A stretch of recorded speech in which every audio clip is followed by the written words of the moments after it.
हम अपना दर्शन नहीं कर पाते। तो हम दर्शन नहीं कर पाते का मतलब ये है कि हमारा जो मन है, वो चंचल मन होता है, ये सब हम जानते हैं।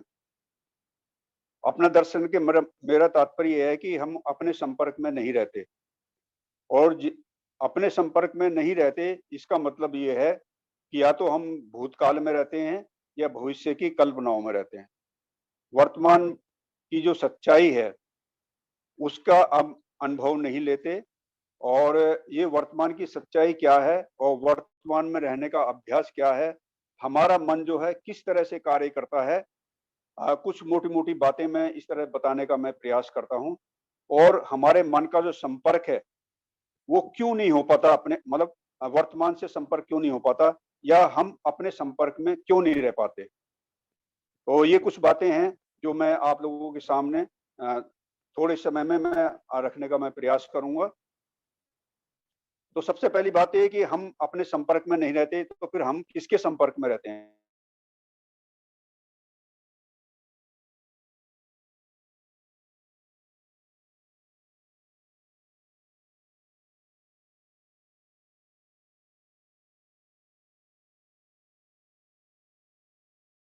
तो इसीलिए हम हमारा जो जीवन है, वो किस तरह से चलता है, उसकी मैं थोड़ी बारीकी दूँगा मतलब उदाहरण के तौर पे समझाने का मैं प्रयास करूँगा और उसके बाद फिर मैं अपने विषय पे आऊँगा।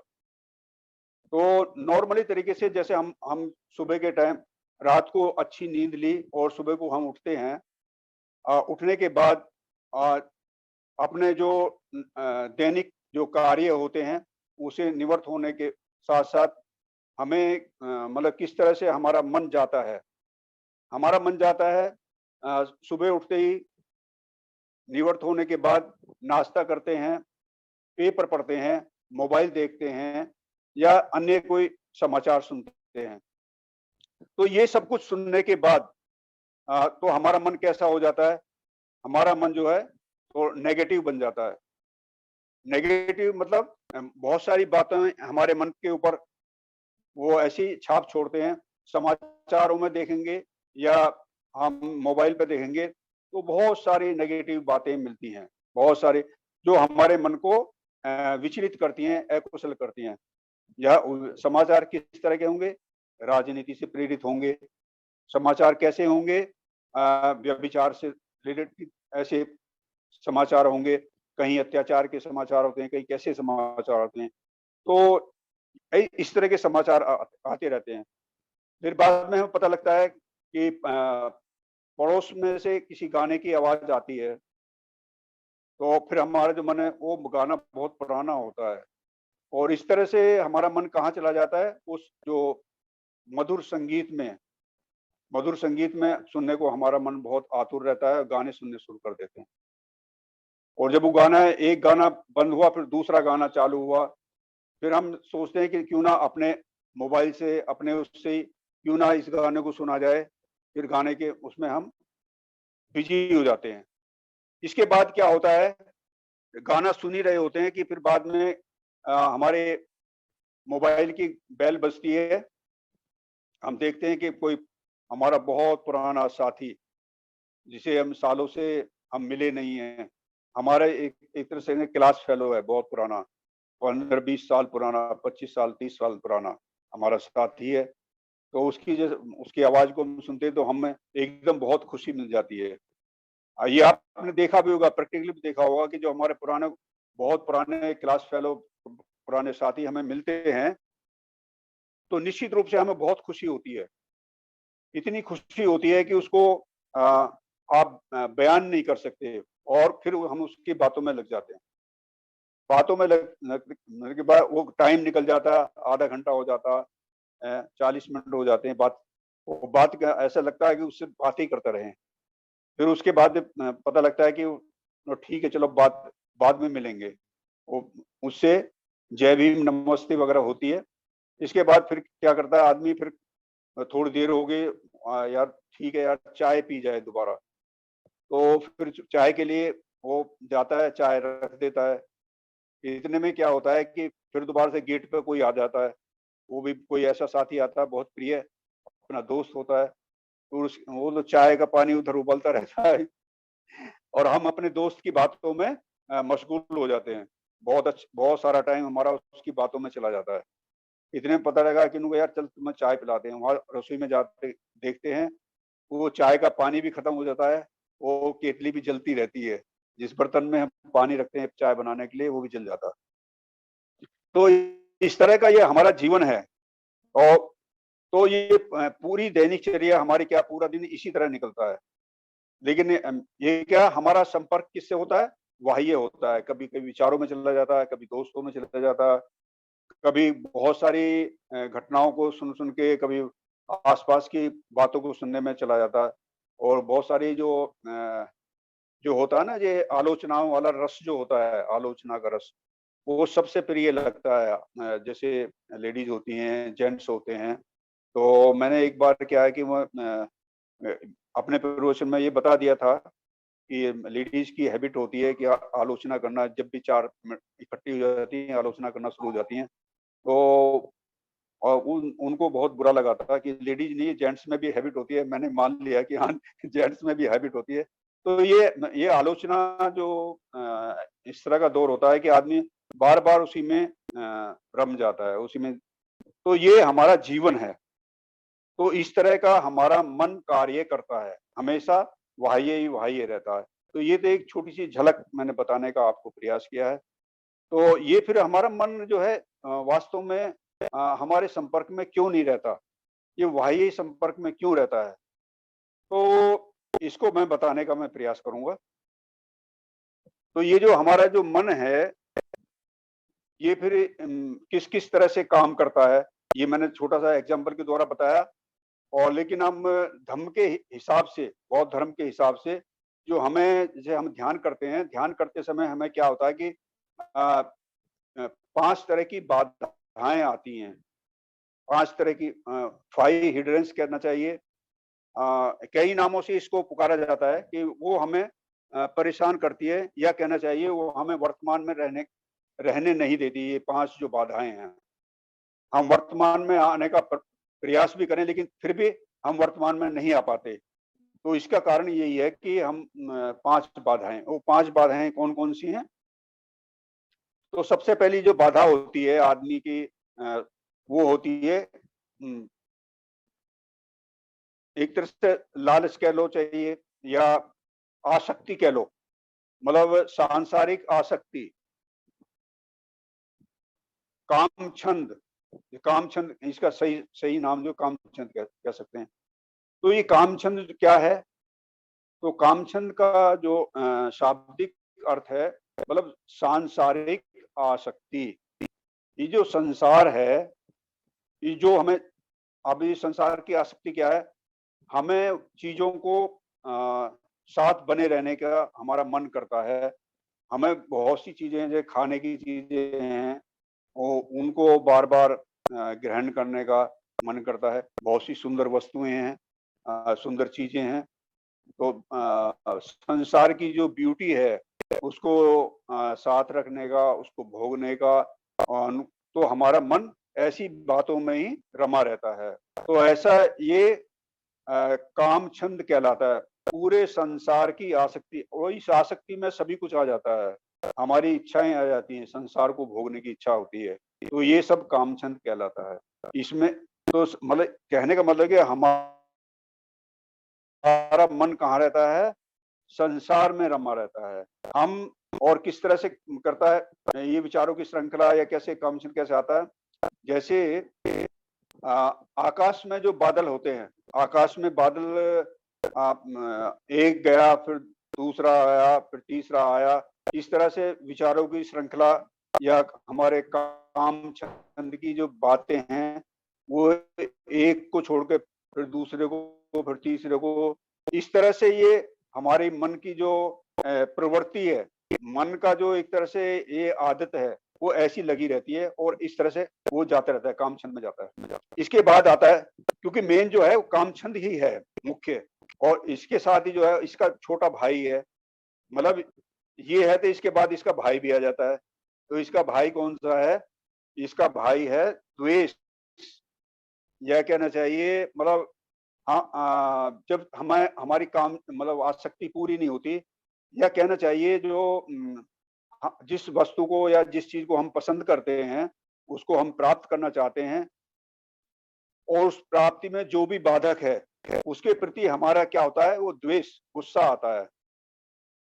वो गुस्सा ऐसा आता है कि इस आदमी के कारण मेरे को वो चीज मिल नहीं पा रही। तो अगर ये आदमी ना रहे, तो वो चीज मुझे आसानी से मिल सकती है। तो उस आदमी को हटाने के लिए मतलब आदमी का जो गुस्सा है वो बढ़ता रहता है। उसके लिए उसको कुछ भी करना पड़े, किसी भी हद तक वो आदमी जा सकता है, गुस्से के वशीभूत होकर के, क्यों इसके कारण ही मुझे उस जो चीज मैं पसंद करता हूँ वो नहीं प्राप्त हो रही है। तो वो उसको हटाने का एक तरह से प्रयास करता है, कुछ भी चैलेंज ले सकता है, कुछ भी कर सकता है। तो इस तरह से ये दूसरी जो बाधा है, तो दूसरी बाधा इस तरह से काम करती है। तो उसमें भी हमारा मन क्या है, वर्तमान में नहीं रह पाता। इसके बाद जो तीसरी बाधा भी आ जाती है, तीसरी बाधा को हम देखते हैं कि वो है आलस, खिलविद। ये आलस क्या है? आलस का मतलब ये होता है कि हमारा मन यथास्थिति में रहने का मन करता है। हम जैसे मतलब जैसे सर्दियां हैं, और सर्दियों में हम आराम से अपने लिहाफ ओढ़ करके, रजाई ओढ़ के बैठे हैं, गर्म कपड़े पहने बैठे हैं। हमारा बाहर को जाने को जी नहीं करता, क्योंकि बाहर जाएंगे तो ठंड लगेगी। तो इसीलिए वो ठंड से बचने के लिए हमारा मन क्या करता है, नहीं यार यहीं पड़े रहो, अपना यहीं चाय पीते रहेंगे, यहीं आराम करते रहेंगे। तो यथास्थिति में पड़े रहने को जो मन करता है, इसी को हम आलस कहते हैं। इसके बाद जो फिर चौथी बाधा आती है, वो चौथी बाधा है चिंता अस्वस्थता। अब ये चिंता अस्वस्थता क्या है? चिंता अस्वस्थता जो होती है, वो ऐसा मान लीजिए कि हम शरीर से तो यहाँ पर बैठे हैं, लेकिन हमारा मन कहाँ डोल रहा है, हमारा मन कहाँ जाता है? हमारा मन चला जाता है हमारे कार्यस्थल पे, चला जाता है जहां पर हम काम करते हैं। हमारा मन कहाँ चला जाता है? बहुत ही सुंदर सुंदर जो सीनरी हैं, दृश्य है जो पहाड़ों पे हमने देखे हैं, जहाँ अच्छे बागों को हमने देखा है, हर ग्रीननेस हमने देखी है, वहां चला जाता है। जहाँ बहुत ही सुंदर सिटी को हमने देखा है, वहां चला जाता है। कहने का मतलब ये है कि दूसरे देश में भी जा सकता है, कहीं भी जा सकता है, लेकिन आ, लेकिन शरीर से हम बैठे हैं यहाँ पर, लेकिन हमारा मन जा रहा है दूसरी जगह। तो किस तरह के विचार आते हैं? ये चिंता अस्वस्थता में आते हैं, मतलब कि जैसे हमने किसी कार्यस्थल पे हमने किसी को वादा किया, जो कस्टमर है उसको हमने कहा कि आपका काम कल हो जाएगा सर, कल जरूर हो जाएगा। अब कल आ गया लेकिन काम हुआ नहीं, तो हमारा मन कहाँ है? हमारा मन वहीं पर है।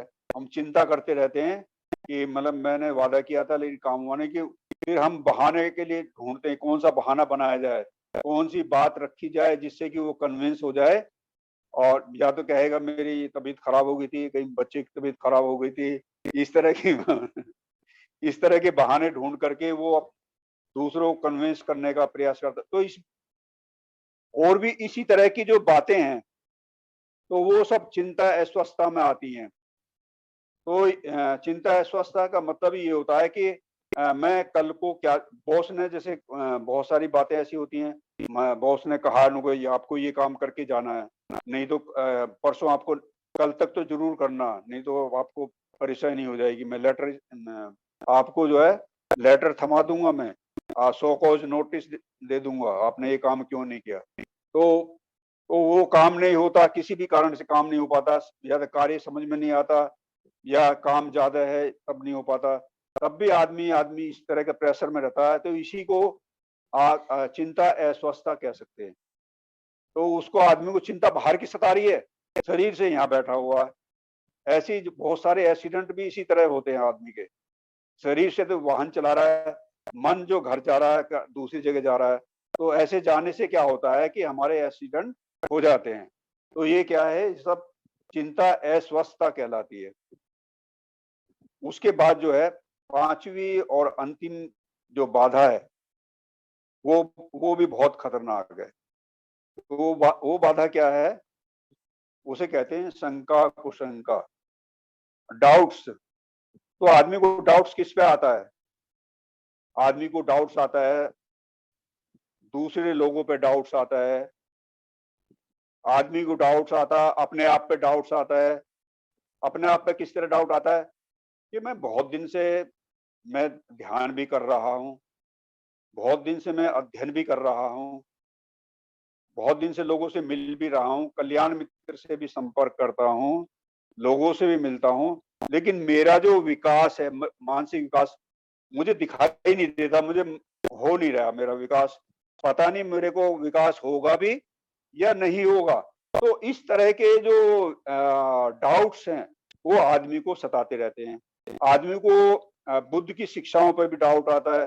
पता नहीं भगवान बुद्ध को किस तरह की बोधि प्राप्त हुई थी। उनको बोधि प्राप्त हुई थी भी या नहीं भी हुई थी। इस तरह के बुद्ध की जो शिक्षाएं हैं, उन शिक्षाओं पर भी डाउट होता है आदमी को। आदमी को डाउट होता है, जो आचार्य होते हैं, कल्याण मित्र होते हैं, उन पे भी डाउट आ जाता है। पता नहीं कैसे इतना दिन मुझे संपर्क करते-करते हो गया, लेकिन मेरा तो कोई विकास हो नहीं रहा। मेरा तो जो स्वभाव पहले था, वैसा ही स्वभाव अभी है। तो मेरा परिवर्तन क्यों नहीं हो रहा? ये शिक्षाएँ कैसी हैं जो मुझे समझ में नहीं आ रही, या इन शिक्षाओं से मेरे को लाभ क्यों नहीं हो रहा है? तो इस तरह का जो ये जो बाधा है, इसको कहते हैं शंका कुशंका, मतलब डाउट्स। तो ये 5 तरह की बाधाओं में हमारा मन ये फँसा रहता है। अब जब तक ये इन बाधाओं में हमारा मन रहेगा, तो निश्चित रूप से हम जो है वर्तमान में नहीं रह सकते। हम अपने संपर्क में नहीं रह सकते। अपने अब हम जो ध्यान करते हैं, ध्यान का मतलब क्या होता है? ध्यान का जो सीधा सो संपर्क ये होता है कि हम अपने आप में वर्तमान में रहने का अभ्यास, या वर्तमान की साधना, या सत्यता की साधना, सच्चाई की साधना। इस दुनिया की सच्चाई क्या है? इस दुनिया की सच्चाई यही है कि वर्तमान में रहने का अभ्यास। तो वर्तमान में रहने का हम जैसे-जैसे अभ्यास हम बढ़ाएँगे, तो निश्चित रूप से हमें फ़ायदा होगा। हमें हम वर्तमान में ही नहीं रह पाते, तो वर्तमान में अब क्यों नहीं रह पाते? ये मैंने 5 बाधाओं के द्वारा अपने मन को मतलब किस तरह से मन की प्रवृत्ति है, किस तरह से मन बाहर जाता है, किस तरह से मन अपने संपर्क में नहीं रह पाता, तो ये मैंने बताने का छोटा-सा मैंने प्रयास किया है कि प्रवृत्ति के बारे में बताया। अब मैं बताऊँगा कि मतलब किस तरह से अपने मन को अपने संपर्क में लाया जाए। अपने संपर्क में लाने के लिए हमें क्या करना चाहिए? सबसे पहली बात, अपने संपर्क में लाने के लिए जो मुख्य जो कारक है, या मुख्य जो एक तरह से संसाधन है मन का, वो है ध्यान। अब ये ध्यान ध्यान क्या है? ड्यान और कुछ नहीं है, कोई जादू टोना नहीं है। ये केवल वर्तमान में रहने का अभ्यास हम करते हैं। तो जितने इसका ड्यूरेशन वर्तमान में रहने का हम बढ़ाएँगे, धीरे-धीरे बढ़ाएँगे, तो निश्चित रूप से उतने मोमेंट में या उतने ही क्षणों में हम ना तो भूतकाल में रहते, ना भविष्य में रहते, हम वर्तमान में रहते हैं। तो वर्तमान काल को धीरे-धीरे, धीरे-धीरे हम इसका मोमेंट बढ़ाएँगे। मतलब धीरे-धीरे इसका समय बढ़ाएँगे, और जितने समय हम वर्तमान में रहने का हम अभ्यास बढ़ाते जाएँगे,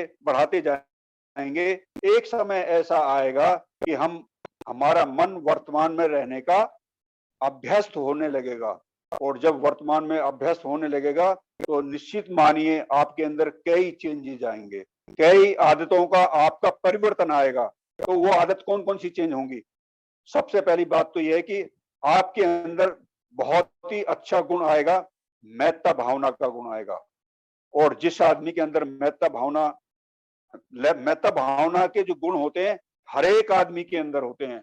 लेकिन कारण क्या है कि उनको खाद पानी बीज हम दे नहीं पाते, इसीलिए वो हमारे अंदर ही रहते हैं, लेकिन वो डेवलप नहीं हो पाते। तो डेवलप करने का जो तरीका है, ये हमारा जो ध्यान के माध्यम से उसको हम डेवलप कर सकते हैं। तो सबसे पहला जो बीज होता है, वो मैत्ता भावना का बीज होता है। मैत्ता भावना के बीज के बिना आगे के जो गुण हैं, उसको लाना, सोचना, एक तरह से कहना चाहिए वो असंभव है। अगर मैत्ता का गुण आपके अंदर आपने डेवलप नहीं किया, तो बाकी के गुण आपके अंदर डेवलप नहीं हो सकते। ये एक तरह, मैं अपने आप नहीं कह रहा, ये मतलब बड़े-बड़े आचार्यों के, भगवान बुद्ध के मतलब विचार बता रहा हूँ मैं आपको, कि क्योंकि मैत्ता जो है एक मेन बीज है, एक मेन ऐसा बीज है मैत्ता भावना का, उसके आधार, ये आधार है उसका, सभी अच्छाइयों का आधार क्या है? मैत्ता भावना।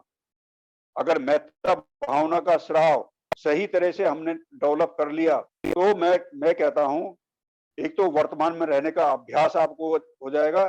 दूसरा ये है कि बहुत सारी जो बीमारी हैं, जो मन की बीमारी है, जो मन की बीमारियों के वशीभूत होकर के हमारा शरीर बीमार हो जाता है। तो शरीर बीमार होता ही हमारा ज्यादातर इसीलिए है कि हमारे मन में जो अकुशल विचार चलते हैं, जो अकुशल विचार चलने के कारण हमारा जो मन बीमार होता है, और मन जैसे ही बीमार हुआ, उसकी असर हमारे शरीर पे जाती है, और शरीर पे जैसे ही उसकी असर जाएगी, मन की असर जाएगी, तो हम बीमार हुए बिना रह नहीं सकते। इसका सीधा सा एग्जाम्पल आपने जो है, जो अभी महामारी गई है, जो पूरी तरह गई नहीं है, और ये जो कोरोना का जो दौर जो चला था, उसमें हमने देखा कि लोगों को बीमारी से कम और मानसिक बीमारी से ज्यादा मरे लोग। आपने ये भी देखा होगा कि लोग क्या क्या था, मतलब लोग घर में कम मरते थे, कम क्या मरते ही नहीं थे, अस्पताल में जाते ही मर जाते थे, चाहे 2-4 दिन लगे, 4 दिन लगे, 8 दिन, लेकिन वो मर के ही वापस आता था। तो इसका कारण क्या था कि हमारे आसपास का जो वातावरण है, हमारे आसपास की जो खबरें थी, वो हमें इतने भयभीत कर देती थी कि उस भय के कारण ये आज तो हमारे पड़ोस में, हमारे पास से ये चला गया, अब ये चला गया, अब दूसरा चला गया। अस्पताल में रहते-रहते वो आदमी इतना भयभीत हो जाता था कि इतना वो आदमी मतलब ये सोचने लग जाता है कि अब तो बस मेरा भी नंबर आने वाला है। तो जैसा आदमी का मन हो जाता है, वैसा ही फिर सोचना शुरू कर देता है, और जैसा सोचना शुरू कर देता है, वैसी उसकी जो है, उसका हाव-भाव, सारा कार्यक्रम वो वैसे ही बन जाता है। इसीलिए भगवान बुद्ध की जो बहुत ही अच्छी शिक्षाओं में से ये है कि मतलब आदमी का जो मन है, ये मैत्ता भावना जितना स्ट्रांग होगा, जितना मजबूत होगा, उतना ही आदमी मजबूत बन जाएगा। मैत्ता भावना वाला आदमी, जिसके अंदर मैत्ता का विकास कर लिया, वो आदमी किसी से डरेगा नहीं। आप कहीं भी जाएगा, चाहे उसके दुश्मनी क्यों ना हो, उसके घर भी आसानी से जा सकता है, उसके घर भी खाना खा सकता है, उससे भी मैत्री की बातें कर सकता है, क्योंकि उसके अंदर जो है ना, उसकी द्वेष की भावना खत्म हो चुकी है। वो किसी से भी द्वेष रखेगा नहीं। दुनिया में सब उसके दोस्त हैं, दुनिया में सबके लिए भलाई के लिए कार्य करने के लिए आया है वो। तो ऐसा विचार जब डेवलप होगा, तो मैं कहता हूँ कि उसके अंदर वो बहुत सारी अच्छी बातें उनके अंदर डेवलप हो जाती हैं, जैसे अच्छी नींद लेना।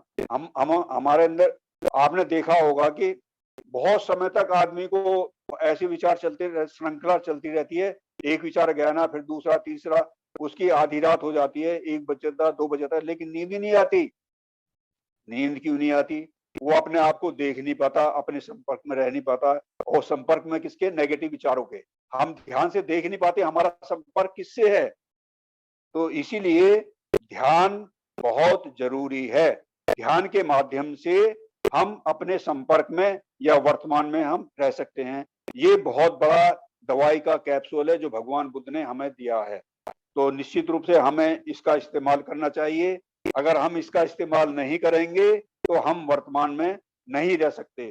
तो इसके साथ ही मैं, क्योंकि समय मेरे पास अभी कम है, तो मैं सबसे बड़ा जो कैप्सूल जो मैत्ता भावना का मैंने अभी बात कही है, तो मैं यही देना चाहूँगा। तो इस